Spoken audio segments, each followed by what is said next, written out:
ازاي من وين جايبينها؟ الحجاره دي جايه من زاخر على مراكب زمان، جايه من زاخر ومن راس الخيمه ومن دبي. تمام؟ واتبرع ساعتها برضه جد اجداد كله باللوتاو والعمري والنعيمي، هم اللي عملوا الثلاث اهرامات دول. يبقى عندك هرم الحاج سعيد باللوتاه، وهرم الحاج بن حمد العمري، والهرم ده هو بتاع الحاج عمار النعيمي. تمام؟ والحجاره اتبرع بقى المناصير على ناس من الدواسر، على ناس من بيت القحطاني، يعني اتجمعوا الجزيره العربيه في الوقت ده وهم اللي جابوا الحجاره. هيقول لك مصر اللي عامله، كدابين، ولا مصر عامله حاجه ولا حاجه، نفس هو كان استثمار زي الاستثمار اللي بيحصل دلوقتي. هي ارضنا اما الحجاره من الامارات والاسمنت من السعوديه.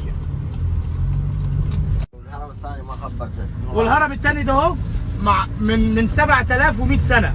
تمام؟ الارض برضو كان مشتريها الحاج بن حمد العمري، واتبرع بالاراضي كلها.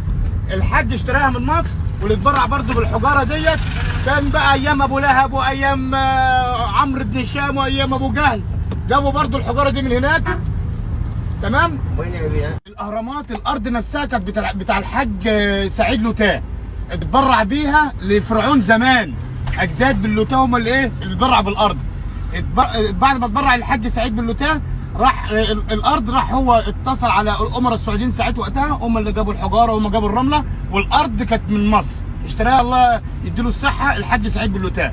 اتصل على الخالدي اتبرع برضه ب 50 حجر يا فندم.